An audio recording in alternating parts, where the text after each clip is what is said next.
We're just a bunch of nerds who are thirsty for some sweet, sweet D&D.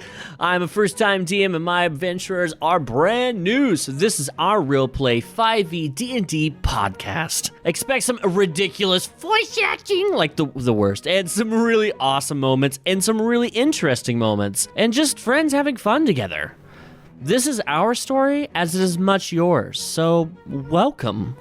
Welcome to Saving Arcana. And you fall asleep. It's a wonderful night of drunken slumber. Around the midnight marker. Oh no. Around the midnight I knew marker. This was happening. The shard that you've kept, either where's the shard right now? It's either in your bed or in your bag, personally. Okay. The shard itself begins to emit a noxious fume. And you guys will not see it or smell it, as I'm purely just describing what's happening.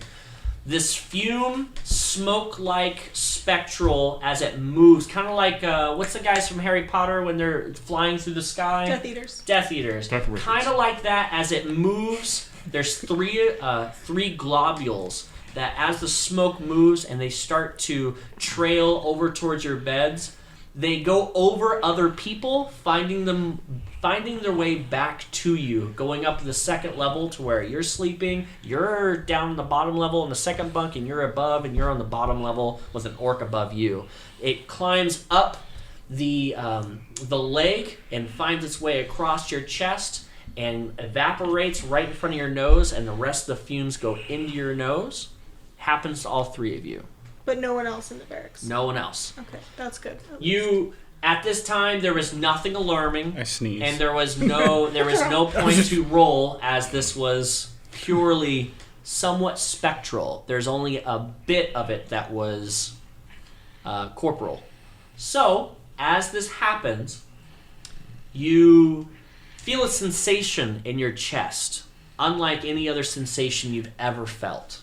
Is it love? When you... Is it love? For me, it's love. When you guys went to bed, it was around midnight. Moon's dead center. Your eyes open. You look around, and I'm going to kind of explain what's happening. Your eyes open, and you look to the right and the left. You are on a ledge of a castle wall. You look to your right, all three of you, and you see rows of archers on either side, double captains, and you see they're all goblins. You look at your own hands, and they are goblin hands. You look down at your face, your feet, you feel, when you speak, you hear goblinoid, but you hear it as I understand. There are captains yelling.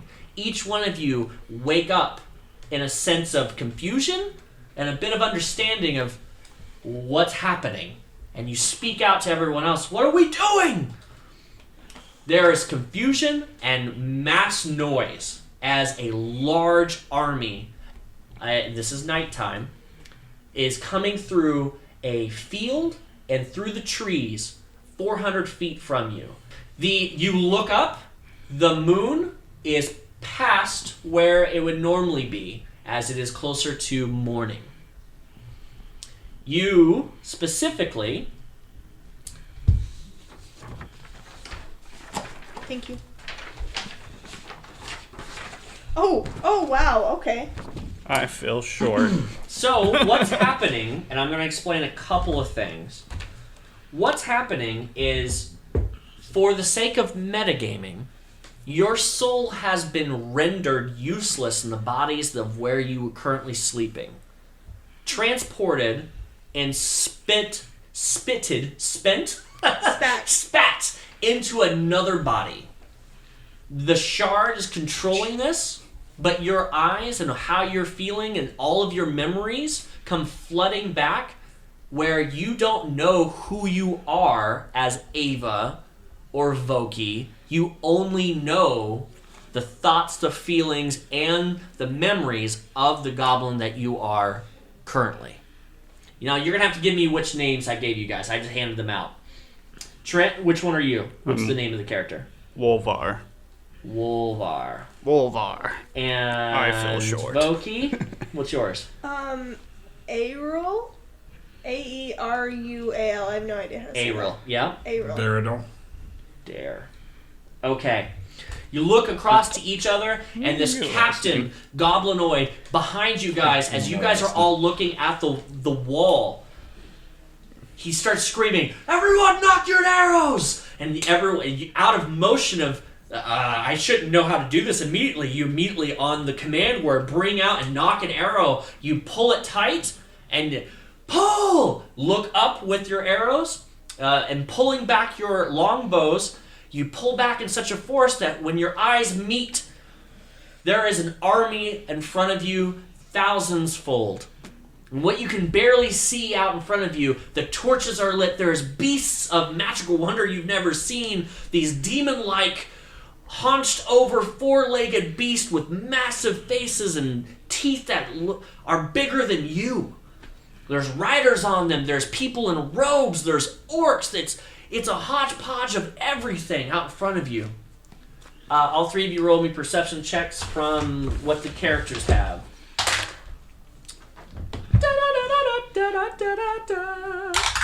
Can I just say, like, at a podcast, this is f***ing sweet. It's different. You're going to see.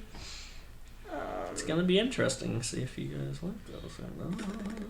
Perception. Yes, perception, Dex please. based. 12. 12 for you. 17. 17. Nice. 9. 9. Even with a 9, the DC was 8. You're looking out across, just kind of taking in everything. The captains are yelling different things. You look to your left, there's a couple of goblins who are shaking out of fear, and you look over Ava as Dare. You look over, this is one of your childhood friends. You speak out, it seems kind of out of body of this whole sensation.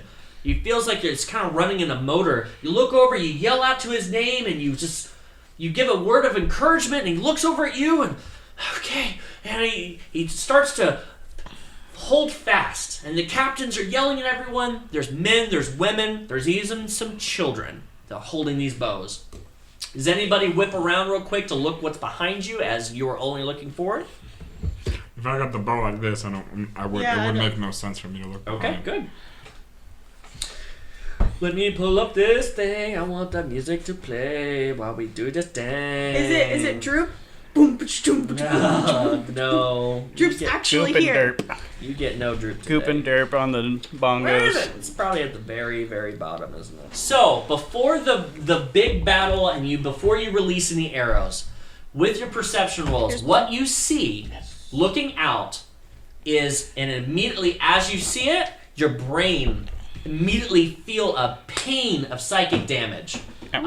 Everyone take one, just write it down, 1 point of psychic damage. As a striking pain as you see it, and it's this giant, and it seems like you squint your eyes as the lights get a little bit closer, as all the torches move, there's a giant gargoyle-looking creature at the front of the battlefield. And right in front of this gargoyle creature, 2 lights appear, little flames.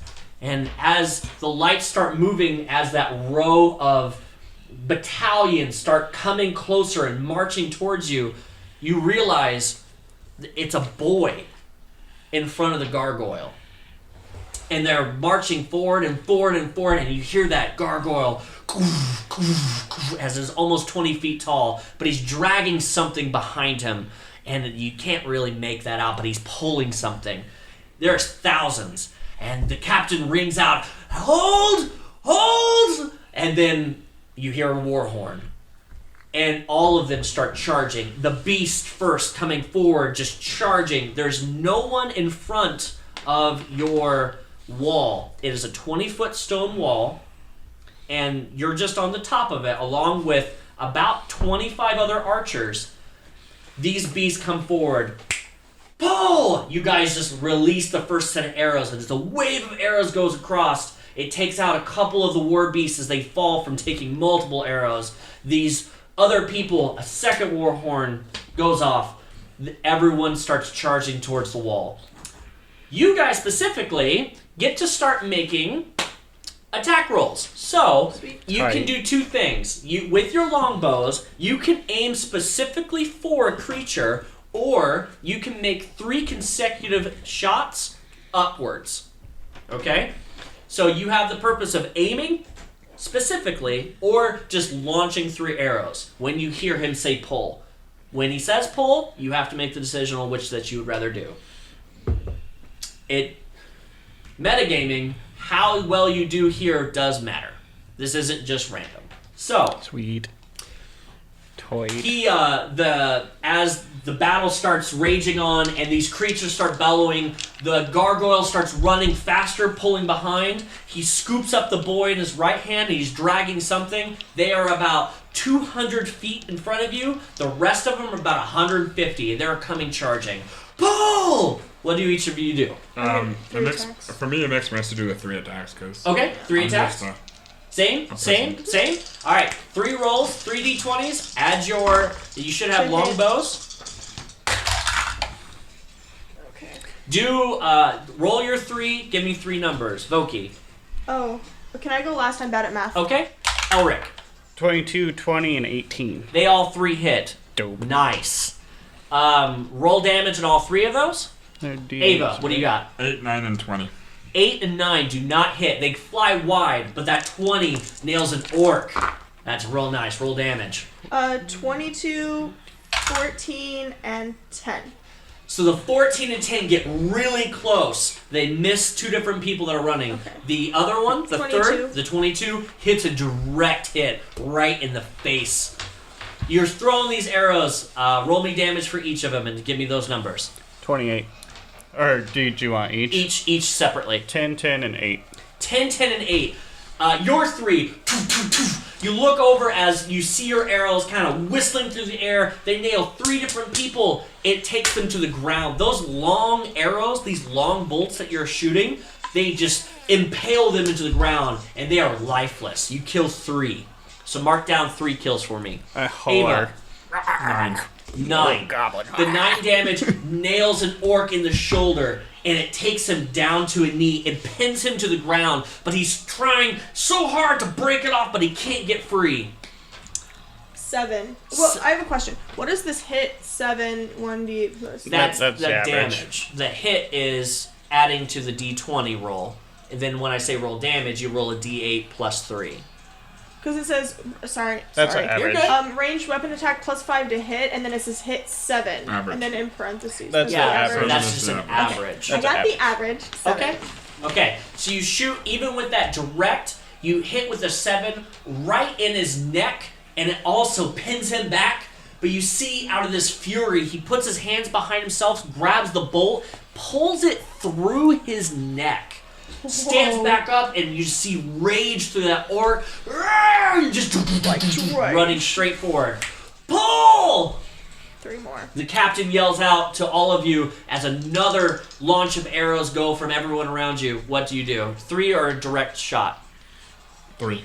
Direct 3? shot. Direct shot. 3. 3. Roll the 3s and roll me the direct shot. Direct shot at advantage. Ooh, at advantage. Natural 20 on one of them. Nice. Okay, so I'll let you roll and then we'll go from there. I'm going to rename my character Droop. The gargoyle is now less than 75 feet. He lays down the boy sitting in front of him, and he keeps on dragging. With your perception, as you shot the first, and you look down to see the first wave of people hit the wall, and with such a force that it shakes everything. These walls aren't like beyond amazing castle wall. This is a goblin village, so it's built to the best it can, but it's not super well made. They start hammering against that gate over and over. You guys, as this is happening, you're going to decide, because the last bit of flank, they're still shooting volleys into them. So with this, with your advantage shot, who are you attacking? A rogue person, an orc, the gargoyle, the boy, or somebody else? Is there something else? A beast? I'd like to attack down to the people hitting on the wall, like just a random person on the Sure, wall. yeah. Like It's just an a orc or clash whatever, of a rogue. shields as they are pushing towards the wall, and they're bringing, as many phalanxes do, they get to the wall, they put up the shields, and they start bringing in the ladders. As the ladders start coming up with the rest of the forces, you see an opening, and you take it. What'd you roll? I rolled, I think, a 9 on the first one, and then a 19 on the second one. Nice. 19 hits. Did you roll your damage? No. Okay. 11. This was a direct hit, right? Double the damage. 22. Including or double dice or? Double the dice. Whatever you roll. 16. 16? 19. I got you look max down, damage. you see the opening, and you let this giant bolt with only 20 feet between you and that person. It deflects off a shield and starts to go horizontal. It takes out 5 different people as all the shields drop. Dope. You pulled some Legolas shit right there. I have to take that out. Ava. 24, 24, 21. 24, 24, and 21. You let off 3 arrows. As they are getting closer, you realize you don't have to shoot that full range, so it's getting closer. Roll damage for each of those. One of them was a They're all 4. plus 3. Did you do yours as well? 10, Yeah. Okay, good. 4, 10, and 5. The 4 shoots, hit somebody right in the shoulder. They start to tackle a bit. The first orc looks up and just roar, and he keeps on coming. The next one that you hit with the 5, that one actually falls to the ground and he's dead. He already was hit with a couple arrows. The 10 splits the guy's skull in half. These are big bolts. So it's hitting, that one hit a robed person somewhere in the skull. The skull's not there anymore. Falls to the ground. 2 kills. Mark down 2 kills. Okay, so I had a natural 20, Yep. a 15, and an 18. The 15 misses, the 18 hits, and the natural 20 roll. Roll just double the dice. Double dice. Okay, so for the natural 20, that's 11 damage. Nice. And then for the 18, that's 11 damage. Nice. So with both of these, you shoot 3, but as you realize they're coming closer, you go toof, toof, toof, really closer with the third. The first one goes far. They kind of scattered a bit in the back ranks, hits nothing. The second and the third takes somebody, immediately impales them into the ground. Both kills, both horrendous. 2 kills for you. Mark that down. Oh, okay. They're at the gates. They're pounding. That gargoyle is moving up, and you can see. Everybody roll a perception check with me.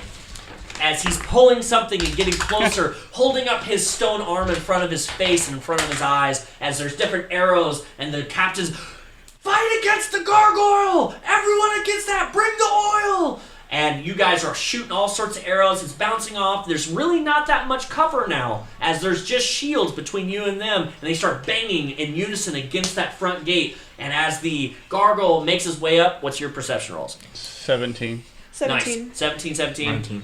Even with the 19. Obviously with the 19. being Even higher. with your Even with 19. that 19. You see Just that he's barely. pulling a, looks like, what you can tell, in the best term that I can give in the real world, is like a dumbbell. It looks like he is pulling something that is round with a bar across the top. And he's pulling it, and it looks small. It shouldn't have any problem pulling this, but he's struggling to pull this. He can't lift it. And he's bringing it back, and he's bringing it closer, and he makes it to the wall. Pull! At this point, you can shoot 3 if you want, but it's a single shot or 3. See, if you do the single shot, it's with advantage. Single shot. Single shot, on single the shot. gargoyle. Gargoyle. All right, roll it, advantage, and then double the dice. Oh yeah, that hits. Well, you have to tell me the numbers. Got a 15. 24. 23. None of yours hit. I'm sorry, what? I mean 29. Yeah. I said. Did I say 15? I meant 15. One- You said 24. I heard you. You bring back these arrows, and you're aiming directly for him as he's got his arm up, and you think there is this sweet little spot, and you're aiming for him, and you shoot the arrow. As all 3 arrows go straight towards him, you start to see a glow. Every time an arrow starts hitting him from now on, there is this glow as all the arrows are going poink, poink, poink, just bouncing off. And with that, he pulls, the DC was 25. You barely missed it. Sorry. He got shield with his AC 20. So he brings up this round piece, and he takes it between his legs, and he brings it up and swings it with his right side, and swings it forward, and that gate starts to crumble. These two I-beams that are on the inside, you start seeing shattered of wood, even from this 10, 15 feet view, this wood starting to shoot. It's not going to take long. He says, Paul, everyone aim on him! They bring out oil. They start pouring oil. The oil, immediately, as hot as it is, starts pouring and starts to create a dome around the gargoyle as that shield begins to break and sputter. Aim for the holes! Yeah. Fire in the hole.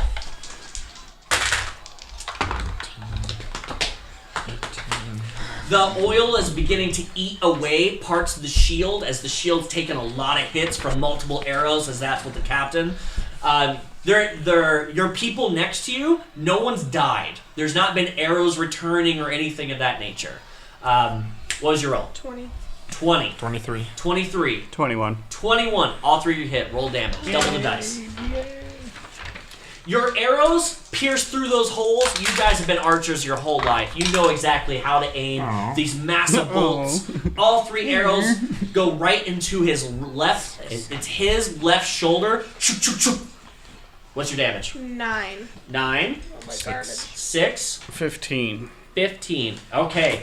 You see him just look up, he drops the bar, and sees that he's taking some arrows on his back as other people made it through. He takes his hand and just brushes it against all of them and cuts all of those off. So they're still stuck in the stone, but they're just whoosh, looks up at you, brings it back for another swing. Boom! We need more oil! The captains yell across. Oil. Shoots another set of arrows. Boom! This time, you guys are starting to get pretty scared at the fact that door is going down soon. You have the choice. You have quivers next to you with not a lot of arrows left. The captains yell out, Paul! One of the captains to your right yells, take as many as you can, they're about to breach. You have 6 arrows each of you. You can either consume all 6 with a power shot that will do quadruple the damage, or you can shoot all 6 arrows specifically. I'll do a quadruple. The quadruples will only work on one thing, or all 6 would be at advantage since you're so close to them. All 6 would be to take down as many as possible. That's up to you how you want to take it down. Is the quadruple shot at advantage? Yes. Okay, I'll do that one. It's basically you take all the arrows and you magically put it into one as scatter shot essentially. It will take some damage. I'll do that. Yeah. Okay, so you're gonna do the quadruple. You're gonna shoot a 6 into the crowd, or 6 into the crowd. okay, roll it. So so it's advantage to hit.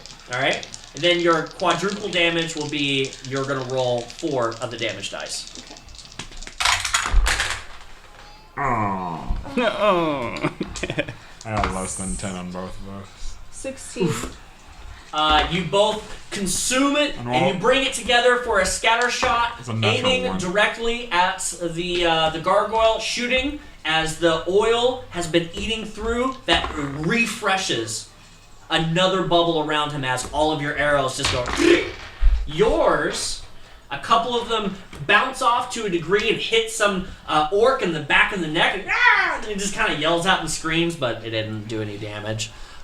They're both nullified. You're shooting 6 into the crowd. Mm-hmm. They're all at advantage. Give me 6 shots, and then 6 damage if you already done it. I got 16, 21, 21, 24, 11, and a 23. So everyone hits except the 11. Okay, that's what I figured. And then, hit out that damage.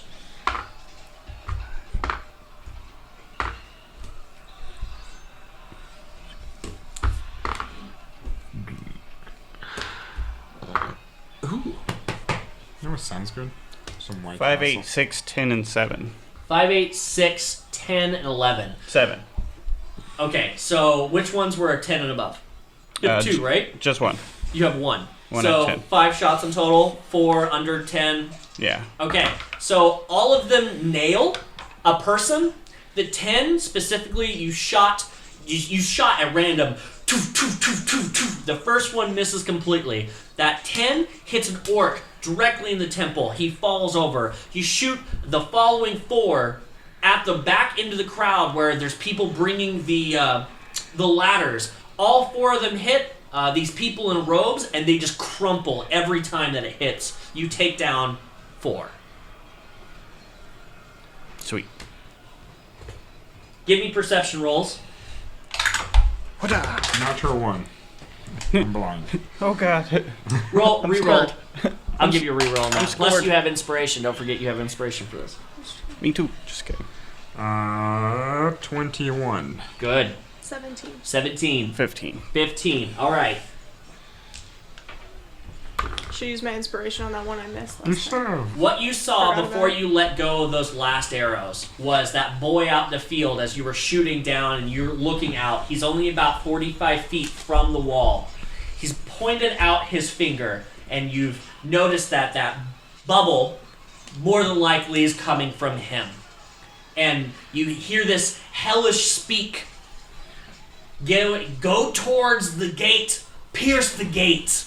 And he's got these black horns coming out of his forehead, curling behind him, and 2 fireballs, small flames, not fireballs, small flames on the tip of each of his horns.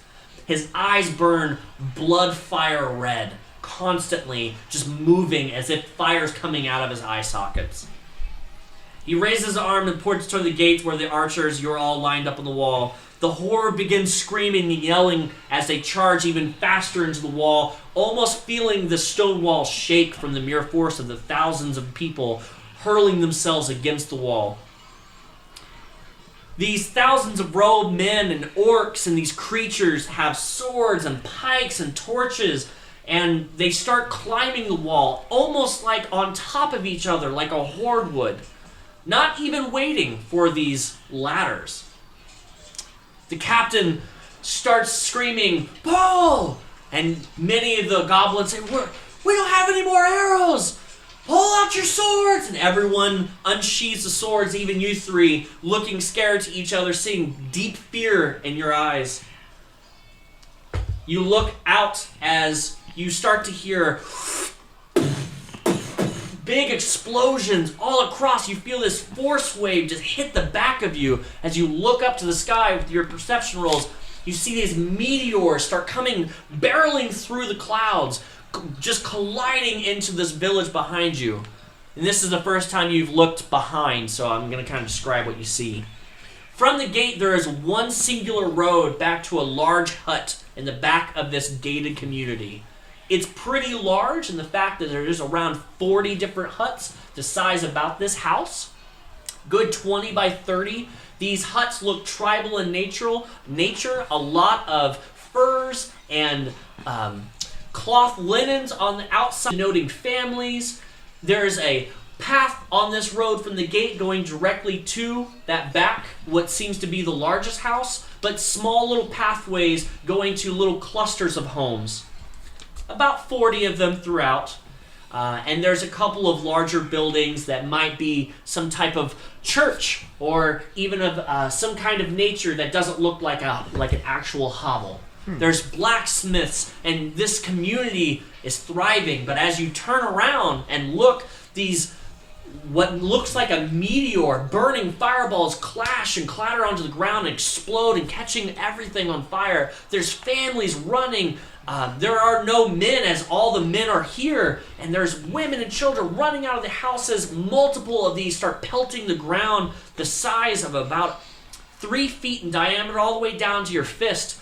The bigger ones collide into the homes and explode with such force that shatters of wood and hay go everywhere, casting fire, catching everything else on fire. Everything is going south.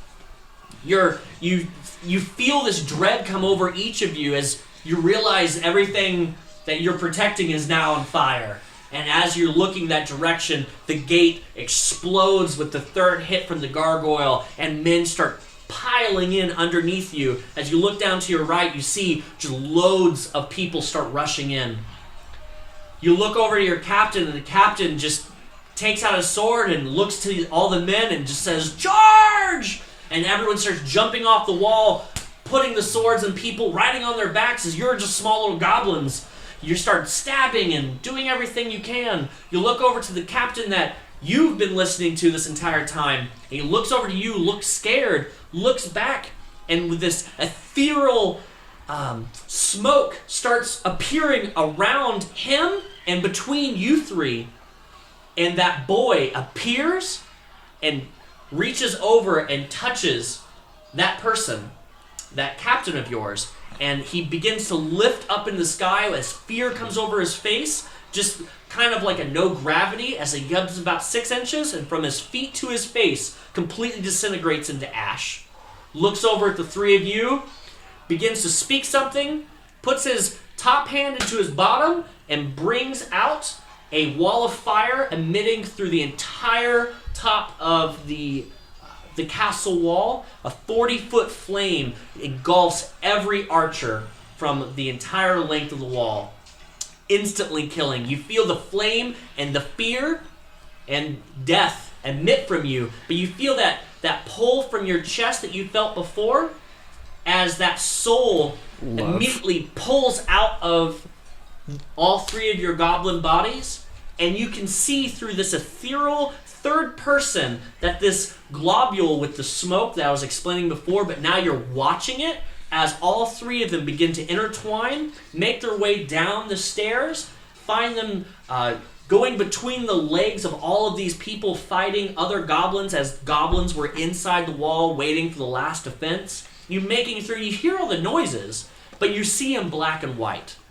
And as it's swirling, you feel the three souls swirling between the legs and make your way to a burning home that's a hobble about 30, 40 feet from where you were. It is on fire from the outside, and as you go under the door, there is broken I-beams, and there is a small family in the corner as all three of the souls begin to engulf.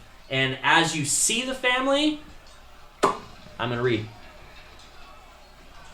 Poor Wolf. Your 3 souls dead. find yourself in right as you see the family. This fire raging all around you. You hear the crackling of fire, this crying noise. Elrick. You hear the noise and the fighting going outside. Your eyes open in full color. You hear crying and 2 people holding on to your waist.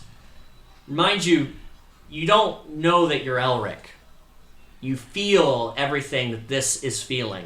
And you look down, and around your waist is your daughter and your wife, holding on for dear life. You look down and you see your wife of 10 years, and there's nothing but happiness, but you remember, but only to realize this is the end. She looks up to you with eyes full of tears, but a strong goblin chin and a strong face, and she has a stern look as if to say, I accept what's happening. There's a bit of anger in her eyes, even though you understand what she's saying. She's mad that you're stuck here. The other body is smaller, your daughter, holding on to you and crying feverishly. There's no words spoken between you and the wife. Voquis, your eyes open as the soul enters. Your eyes open, the tears just flowing and completely blurred as your face is inside a shirt. You hear nothing but fire crackling and people fighting and crying as your daughter is next to you. You look up and past your husband, you see your home that you spent the last 3 summers working on, making it feel like a home. But this fire is consuming it in just a matter of seconds. The roof is full of flames, and your little wooden rafters that you spent time carving your family story in is falling. The tapestries behind your husband is caught on fire, and the bits that you sewed over last summer is consumed. You look up into his eyes, tears full in your eyes. You quickly wipe those away, and you lean down to your daughter and say, holding on to her, you're strong. Keep holding on to Dad. Everything will be fine. Don't be afraid. Being that strong center, Ava, the soul, enters the child, and your blurry vision as your eyes are looking directly into your father's chest, and you look up and see your mother as she's speaking these terms or these words to you, and they're both smiling. Tears in your mother's eyes, and your father looks down and takes your chin in his hand and says, "We love you very much." The rafters begin falling, the fire spreads quickly. The father lays himself over the mother and the mother over the child as a final meteor collides with the right side and explodes the entire half of the house, spreading all of the timbers and these I-beams everywhere. The souls immediately, you feel that in your chest as the fire licks across your face, pull out, and the souls again, and you begin twirling again, making it back out the way that you came. Spiraling around, you now see that the soldiers that were just fighting have already lost their lives, and these groups of soldiers are beginning to burn what's left of their wood and houses, and they're making their way across. As you're coming out of the souls, you see the souls are coming out of the front door. You see the people falling, and the child with the horns walking without a care in the world, hands behind his back, chin up, and a gargoyle with many arrows stuck in his back just walking behind. And there's groups of soldiers behind them. I have a question. Do we recognize this boy? You do. This would exactly look like the boy that had captured you in the gargoyle and the boy that named Ferritu. You 100% recognize him as a player character, but as a goblin, you have no clue who he is, as this is... He just looks like... He is a demon scary. boy. Yeah. He's pale skin, he wears noble clothing, his face is small, he's about an 11 to 12-year-old boy's body, but his horns and the eyes look demonic, with his claws from his fingernails are black obsidian, about 2 inches out. As he's walking, each step that he takes, there's a bit of fire in the footstep as he steps through. Does this place that we're in, does it look like modern day for us? Does it look like past to us? Does it look weirdly futuristic? It looks exactly like the time frame that you would. It's not futuristic. Mm-hmm. You could, while your souls, make perception checks. Actually, give me an Arcana check, all 3 of you. But make it from your actual characters. I don't think there's Arcana. Yeah, not on them. Give me an Arcana check from your actual character. 8. An 8? 17. 17 and 15. Nice. You made it with a 17. You know that with the way the moon is, even when you're a soul, you look up because you do have free movement, but you're being pulled along with the soul. The moon, the way that it's positioned, it's about 3 to 4 a.m. And knowing where the moon is to what the moon is there, it looks like it's east. That's about all you can get with the 17. The souls start moving again, and as you come out of that, you see the boy moving with a group, just kind of walking with his posse behind him, real haughtily, and he's moving along, and you move your way down the road a little bit, about 60 feet in front, and you start to veer off to the left. The group of goblin soldiers, there is robed people who have moved past, who are infiltrating different sides, who are attacking different parties. There is a bunch of goblin soldiers still left, but they're fighting for their lives. Women, men, children, anyone holds a sword. But with the goblin race, men and women hold the same type. There is no discrimination. There is as many women out there and as beastly as the men. What you guys see is this clashing and the fire raging. You swirl under the legs of the boy. As you speed past the boy, you hear him cry out with a loud voice. Demonic in nature, but less demonic, more hell speech. But still can understand it. He puts out his arms and says, "Embrace me, and know what no pain feels like. Don't fight this. Put down your weapons and be one with me." Can I Just cast Hershey simply- squirts on him? Just simply embrace. And he looks around, and as you swirl between his legs, he looks down as if something passed through. He noticed something. And he looks over, and a couple of goblins, younger children, just come out crying, and the mother screaming at them, "Come back, come back!" And they put out their arms, and he gets down on his knees, and he embraces them.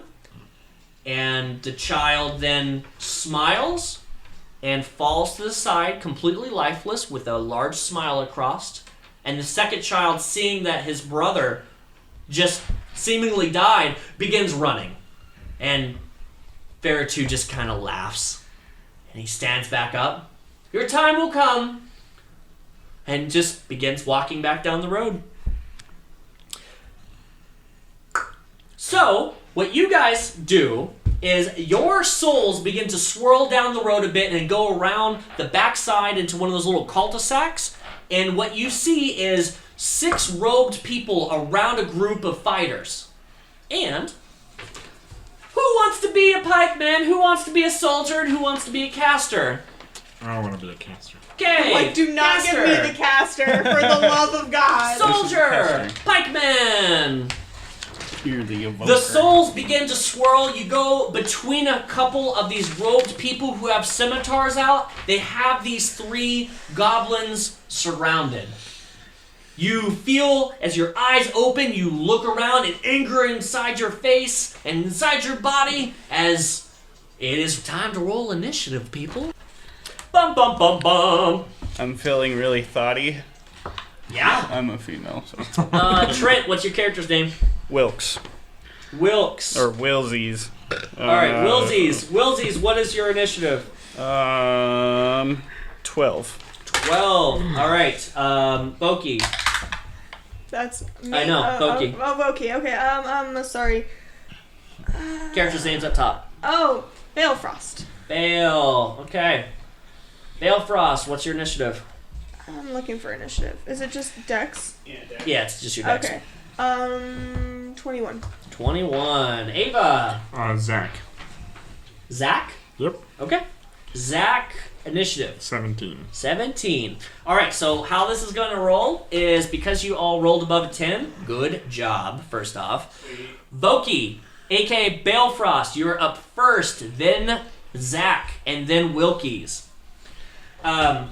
You hear, the 3 of your goblin, you hear as that boy has yelled out, "Embrace me," off in the distance, but you hear clashing and swords and burning. There's nothing but fire around you. The 3 of you that are back to each other, the 3 of you grew up with each other. School, you have fought, you have adventured together. You 3 specifically, and I'm going to share this one memory real fast. You 3 in the last week and a half have been sent out multiple times by the chieftain to go out and kill gnolls. Your knowledge on the gnolls is that they have been encroaching on the goblin territory and ransacking goblin villages. You have been killing gnolls. You 3 are bad. You guys are monsters. You've been, with hidden tactics and hidden guns and running through the woods and using your expert knowledge, have been able to take out forces powerful than 3 goblins should be able to kill. You are back to back with your best friends. You, 100%, can say anything that you want that you think would be in character, but first up is Balefrost. You have 6 robed cultist-looking I got people. a question. Assuming that if we'd been in battle, this guy would have cast mage armor before I got here, Yep, right? I'll out. These cultists all have scimitars out. They all look very similar. They have these black masks over their faces. They all look like copies, essentially. There are 6 of them. They should all be within 5 feet of us in melee, correct? Yes, they are all. They surrounded you and put you in basically in a corner. Bum bum bum. All right. Okay. First up, Balefrost. What do you do? I'm going to multi-attack All right. blue and black skeleton with my short sword. So do I just roll 2 attacks? You roll 2 attacks. You're swinging 1 on each of them. Right. Okay. So against 3 is a 10, and against 2 is a 19. Okay, the 19 hit, the 10 misses. You swing wide on the first one, he kind of dodges back and laughs. You bring with the force the second one down on his friend next to him, and you do 6 damage. 6 damage. On which number? 2. 2. Alright, good job. It's a heavy hit into his shoulder. Next up, Zach, what do you got? So, I'll just do a firebolt on Nice. on Greeny Skull. Voquis cry counter. Hold on. And +1, please. You should add it because I'm actually tearing up. Is that what do I add to 11? 16. 16 hits, roll damage. I believe that is 1d10. Let's go. The fire rages between you, and you roll 2. 5. Roll another d10. This out of pure anger, you 10. feel that bolt. Full 10 damage on 3, right? Yep. Nice. He catches fire as the fireball ignites onto his robe. Help me! Help me! He starts putting himself out. He's beginning to run 10 feet the other direction. Just away from you guys as he is completely on fire. Then I get an opportunity attack? You won't, but Somebody does. Bale will. Yeah. Well, I. Since he was here. Oh, that's you. I thought Bale. So Bale's on the other side. No, I'm green. red. This is me and Bell. Bell I'm green, Force. I'm on the other side. This is him. Oh, okay. Yeah, both of you get opportunity attacks on 3. Toit. What's my hit? 11. It's better you. 11 hits? I get 11 hits? minus Yep. 2. 19 to hit. 19 hits. Roll damage. 6. 6. Nice. You slice up his back. Oh, wait, no. No? Yeah. Yes. Yeah? Okay. 10. 10. The 6 cuts him real deep, and you slice directly into his abdomen, and he just falls lifeless. Burning body. You smell that body hair burning. He is dead. 3 is out. or 3? Next up is Wolbar. I think. Oh, sorry, Wilkies. Wait, I have a question. Which Oh, one wait. did we kill? 2 or 3? 3 was the one that was running away, 3 right? was running. Yeah, so I actually wouldn't have You gotten wouldn't have that gotten attack it, so he anyway. would have just That's taken fine. 6. We're still gonna count it. Okay. So who gets The- the kill? Do the kills matter still? Yeah, still keep counting the kills. Wilkies, what do you got? I am going to jab my pike into 1, 2 times. Okay, slice them up. Stabby, stabby. Stab, stab, yo. Stab, stab. Where's my blue one? Yeah. Ugh. On the first attack, you feel a bit unwavered, and you feel a hand come from your character on his shoulder, and the second attack will be at advantage. It's like And when feeling Goku- bolstered, you will get a third, but not at advantage. So you get 3 attacks, and you get 1 at advantage. It's like when Goku had gone with that Kamehameha. Yeah? I'll have these 2, the non-advantage ones, since I rolled them together. Okay. And then this will be the advantaged one. Balefrost. Ugh. You putting that hand on him, knowing that he can do that work, bring your sword around for a surprise attack on the one that's nearest to you. An extra attack out of feeling this bolstering. Does surprise give me advantage? No, this one will just be an extra swing out of turn. I got an 11, 14, and 19. All 3 hit. Sweet. I got an 11. It hits. Roll I that don't really- I damage. don't So which really- one are you attacking with your freebie? I'll attack 2 because he already has some damage on him, Okay. which is 6. 6 damage. 6. Nice. Looking real rough. So he's taken 12 damage so far. 23 on 1. 23 on one. As You I riddle him with stab, holes. slice, and with the third, it cuts across his neck, and he immediately just goes down to his knees and falls face first in front of you. Turning around, giving Balefrost a nod, like thank you.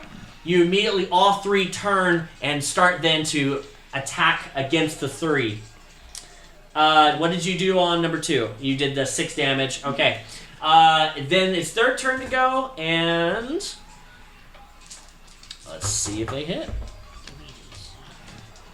So with their scimitar, Cultist 5 is going to swing once. Yep. 15, an 18, and a 20. On who?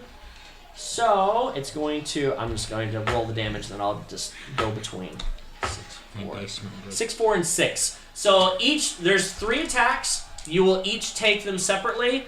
Bale, you take 6 damage. 15 doesn't hit me. And the 20 did. Yeah. I just want to. those That's why I was between. asking which one is hitting. Who? Yeah. These is anybody below a 15 or at a 15? I'm a 15. I'm Okay. 15 so as well. all 3 of them will hit then. The 6, 4, and then 3 damage. I took 4. Yep. It's your pit. That was each of them kind of swinging on you guys, doing enough Pretty damage to hit you a few times, and it's back up top, Balefrost. Bail Daddy. Bale! I this come am from? just gonna finish off number I thought it was 2. from you. Let's see if you can do it. I can't. Okay, let me borrow a What'd you roll? D6. 7. A 7. It's 7 misses. D6. Do you need D6? Yeah. Zach, what do you got? I'm going to cast Burning. I'm going to turn towards the Bugbear and Ready. Nice. And I'm going to cast Burning Hands? Burning Hands at level 3. Ooh, I don't. Does that give higher damage? Yep. It does. Everything above Nice. it, too, it's another D6. Nice, there you go. Alright, so it's a That's, dexterity save for each of them, right? Yep. Of what? 13. 13. Alright, so they've got a +1 to dex. Let's see here. It's a 13, so that makes 14 and 11. So pick which one that you would like to miss. It doesn't matter. Okay, they 2 of them take half damage and the third Yeah. takes half. So who's taking full damage and what's the damage? Let me do the damage. Okay. Nice. Oh, 19. 19. We'll have the Bugbear take 4. Give me a number. 5. 5 takes 19. Yep. Okay, who else? 4 takes 19 too. Okay. And the last one And gets half. who's taking half? The last one. Which ones? 6. There's still 6 is taking half. Yep. Which is 8. You jaunt off to the side a bit. You put your hands together. You cast Burning Hands. That's how you do A it. nice little bit of a dab, and that fire just encroaches all 3 of them. All 3 of those, and they all burn alive. They're screaming in terror. They all burn. And as you're casting Burning Hands, you feel this as these 3 burn. You look right, and the gargoyle is moving over towards your group. The last one is still alive, which is 2. Use that for the gargoyle. He looks over at the gargoyle, and a big smile comes across his face. Wilkies, what do you got? Oh, you're going to smile, boy. And Wait. just- Never mind. I'm What's going your to question? No. jab him 2 times. Enthralled with battle. I don't even notice gargoyle. Sure. Ooh. I got a 21 and a natural 1. 21 hits. The natural one does not. I'm not going to make you hit your friends. Yay. I'd hope not. You 9 points of damage. Okay, as you're doing that, I want Zach, because you see him coming, you get a free spell to throw. Whatever you want to throw at him. So you do 9 damage Yeah. to him. You're a stabby McStabber with that big old pike of yours, and you stab directly through his stomach. You raise him up a bit, and he grabs onto the pike. and you slam him back down, pulling the pike out, and he is done. Face first, he is dead. The three of you turn, shoulder to shoulder, feeling that moment of looking him in the eyes of the gargoyle. And the gargoyle, with his wings, is almost 20 feet tall as he stands up. He's poof, poof, poof, coming over to you. You get a free spell. I'm gonna cast blindness, deafness on him.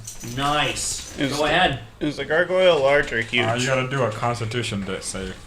Let me pull up my sheet real quick. Is the gargoyle large or huge? Large. Okay. Gargantuan. He fails. That'd be With scary. an 8 con save. So what happens exactly with blindness deafness? It's amount of hit points, right? Let me see. I didn't read it all the way. I think it's one or the other. I think it's one. Yeah, you can only pick one or the two. I'm so sorry. I don't. You get just turns blind, right? Yeah, it just blinds you for a minute. It blinds for a minute. The gargoyle just kind of realizes that it's complete darkness. And he puts up his hands like, what to do? He kind of goes down on all fours, realizes that he's completely blind, brings his wings in around him, encroaching, and he becomes just one giant stone.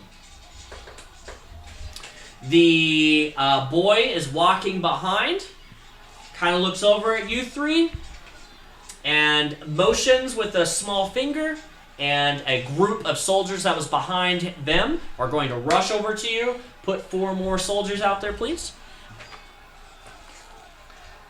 And they will begin rushing, and they all three, just put up 3. They all 3 have swords, and they're rushing towards you guys. What would you guys like to do? So, the boy is behind the... Is the boy Boy is in basically view? where Boo is, the Okay. other one, That's the and boy. he's just walking down the road. But we saw him motion to get the other guards out there, correct? You saw him motion that the guards should come over and fight you. That he was commanding them is Yeah. basically what we saw. Yeah. Okay. The time that it's going to take you to put away your sword, pull out your light crossbow, load it, he's going to have time to walk past the gargoyle and almost out of sight. You'll get to shoot, but it'll be at disadvantage. If that's the intention. He'll be able to walk past because by the time you sheathe, pull out the light crossbow, load a bolt, about 7 seconds of him just walking just jauntily down the road. Mind you, he has a horde of people behind him now passing as well.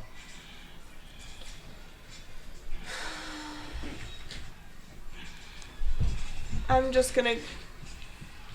That's Is it my about right. turn? It is your turn. I'm just... What's my speed? 30 feet. I'm just gonna run up to green skeleton. No, I'm red. And slash him What's with the way my of the multi-attack gargoyle? with my short sword. The what? What's the way? The weight? Yeah. I haven't determined the weight. Is it more than 500? Normal gargoyles, I said this huge, so this is pretty much a special gargoyle. Right. Yeah, he's, I would say, every bit above 1,000. He's probably about a ton. I'm multi-attacking against this stupid skeleton. Okay, multi-attack against the skeleton. That is basically just another cultist robe guy. Okay, 14, 21. Both hit. Good job.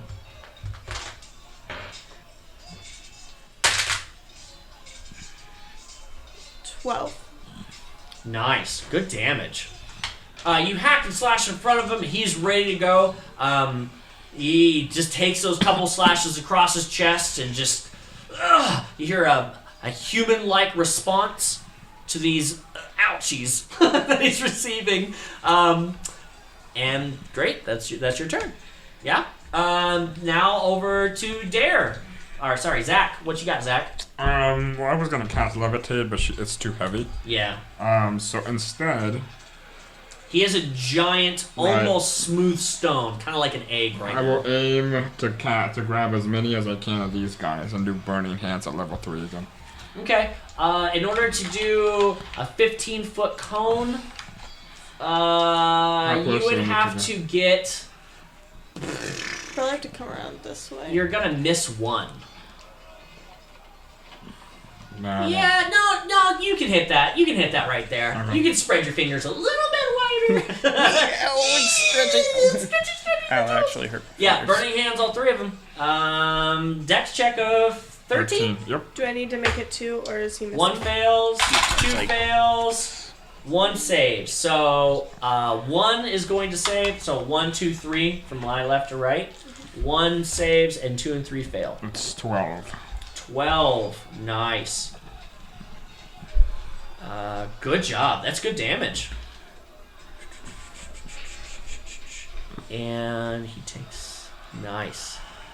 They are all 3 on fire. Their robes, they're having to pack themselves out. They take a little bit of damage from the fire, the fact that they're burning alive. And you crackle a bit of a smile. Balefrost, you get it because of his spell casting next to you. You feel empowered. You get an extra swing on him.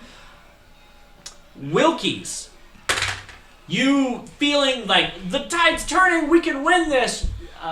When you go to attack, you get 3 attacks normally. Have you been getting 2 3? attacks. 2. So you'll get 3 3. Sweet. That was a Sweet, 21 sweet, to hit. hits. Roll the damage. 5 damage. 5 damage. Nice. So you rushed up.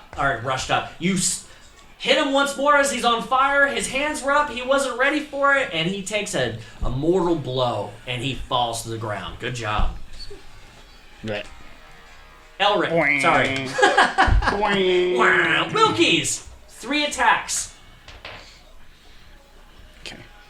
I'll move up. Move up. I'm just gonna litter this number 3 yellow skeleton dude with He's a holes. ghoul? Whatever. Whatever, man. Uh-oh. I got a 15, a 12, and a 10. The 2 hit. Okay. 1 misses. Tight, Do you tight, want to tight, spread tight, 1 to each of them? Or are you doing both on 1? tight. Both on the number Which 3. on number 3? Yeah. Okay. Nice. What'd you roll? 18 points of damage. 18. Nicely done. You cut him twice across the chest again, and just with a little bit of a kiss, that last one kind of waited like anime. You put your sword away, and he just kind of crumples over as soon as your hilt goes to the edge. Your secret move that you learned a long time ago. I mean, you're only 2.5 feet tall. I mean, you're cutting them at the ankles, really. And you look over. All 3 of you give me a perception check, please. Oh, 12. 12 fails. I'm trying to find out what my perception is, sorry. It's just your dex. Is how would it? it be your Just on your dex? dex. Perception isn't dex. Perception's is wisdom. Yo. I've been doing it wrong then. In my favor. I have 0 wisdom. Whoops. 14. 12 for you. You fail. 14. 14 fails. Okay. All 3 of you I give me a failed. dexterity saving throw at disadvantage. Disadvantage. Absolutely. So whatever your dex is plus 2. Oh, I got a it was 6. a natural You got a 6? 20. I got You got a natural 20? I got a natural 20. I got 2 a natural 13. 20s. Okay. So is it dex plus proficiency? It is. 17. Dex 17. plus proficiency. Nice.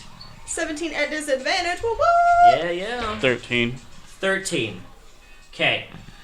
13, everything else. 17 saves. So you're going to take half damage. Can I get some dice? Yes, you can. From the dice bag that I haven't ruffled through at all today. I'm proud of you. No, I'm just going to roll this one over and over and over. Because you failed your perception rolls, you didn't hear this coming. This entire time that you've been fighting, multiple of those raining down have less intensified, but you didn't hear this one whizzing down as you were in the fight, and with that current turn of events and slashing, a basketball-sized meteor flaming ball lands right behind Balefrost and explodes. Ouch. You take 21 damage. Still? You are on fire. So you need to roll 2d6 for me and take that as fire damage as well. I'm gonna get 2 6. Both of you. How much did I say 22 or 21? 21. Okay, 21. You both take. Sorry, 42. that's wrong damage. The total damage That's was half. 52. 26 damage. I'm dead. You take 52 damage. I'm down. I am dead. So wait, I have a So you take question. 26, and So then you need to roll what 2d6 is- and so take it's that fire. five more than 21, correct? Yes. 26 is 5. Okay, so that's 7. I'm dead. Okay. I didn't know if anybody would survive it, but I almost survived. it's 12d6, and then you take fire damage on top of it. Almost survived. The fireball slams and causes a giant explosion. The other guy, yeah, he's completely obliterated. Rip. I'm All gonna count three his of kill you as mine. immediately just explode. The boy kind of cackles. There's a large amount of dirt and body parts flying against the egg of the gargoyle, and your souls, right as it hits in that fire and burning explosion, that pulling from your chest happens again, and 3 souls begin another travel. Does the gargoyle take any damage? I'm just curious. more Does than not. anything. Not in that. That is his legendary action. Okay. It's basically impenetrable when he is in That's- non-fighting That's form. fair. That's fair. It's fair. It's fair. So this is this will get a little bit quieter. Everybody The died. souls begin to pull out of all 3 of you as this explosion, and out of the explosion, the 3 of you shoot underneath the legs again, kind of going out to the right. So if you remember, down the road, there's the chieftain's hut, and then there's no other roads. The souls begin to go past a couple of houses, and up the wall, and down the wall, and now you're outside of Elysium. the place. You find The yourselves place. going around some bushes about 100 feet away, and then swirling up a tree into the tree branches, and your eyes open. I hope so. That would make this so much better. One thing I forgot to mention, as you were going down the road, you passed by 3 robed figures of goblin nature with the hoods up, who were coming out of the chieftain's home. You passed by them and then went on out into the forest a bit. The souls continue to swirl about 100 feet from the village and vertically up into the tree into 3 young goblins who are watching the village destruction below. The 3 of you, your eyes open, and you look over and you know immediately that it's your friends in the tree as you're watching this destruction of fireballs raining down. The forces, you have a clear sight view. From the left, there's the front gate. As all the forces have entered, there are more soldiers than your little village could possibly hold. They've come in like a sweeping swarm, burning and destroying everything as the boy is in the front, leading this entire pack. You see that those 3 mages that you originally saw, they put their arms out in front of each other and begin to start casting. There's about 150-ish feet between the casters and the boy walking and somewhat skipping up to them. They are in front of the chieftain's home. The boy. Yes, The casters. the casters, which are right in front of the home. The gargoyles walking behind them, you hear crying and the flames and the explosions and clashing of swords and just fighting still occurring. Roll a perception check of your main characters. DC 12. I make it. I make it 2. 21. I rolled Okay. a 13. I'm not even gonna look at my modifier. Cool, good job. The 3 of you make it. The boy puts up his hand, and you hear him say, even at this distance, you hear him say, "What's this? Holding? You're gonna put up a bubble? This is futile. Just come and just give me a hug. Embrace me. Just." Jauntily speaking in such a tone that would seem below him. You see his arms open out, and again another family comes off to the side. like almost wanting to embrace him. Some of the orcs come out of that last remaining building and chop them down. The boy looks very angry at the orc that just killed this family that was going to embrace him, and immediately you see that orc begin to levitate and then turn to ash. You hear some words being spoken, but slots does this guy have? unsure of 50 million. what Billion. unsure of what's possibly happening. Youth, as 3 kids, you feel that unsecure feeling, but you wanted to see what was going on as you made it out alive. The 3 of you hear a kind but scolding voice below you say, It's time to go, everyone. We should get out right now. Boys, come down. Come down. We have to leave now. Give me another perception roll, please. With Just ours? a minute, Mom. Yep, with yours. I got What's a perception? 16. 11.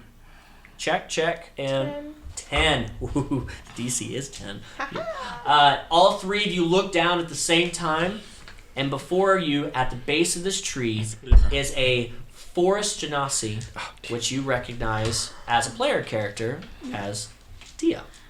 My girl. That's your beat. You see, as you look out past her and her holding out her arms, you see a group of about 20 people. There's elderly, there's children. Elrick, your character specifically, you see a little girl bandaged and badly hurt, badly burned. And you guys make it down the tree. You walk over in your little goblin voice, and you ask her, What's your name? And she wipes away some of her tears, and she chokes out behind it, Phoebe. Phoebe? Some men, goblin men, are injured, some on crutches.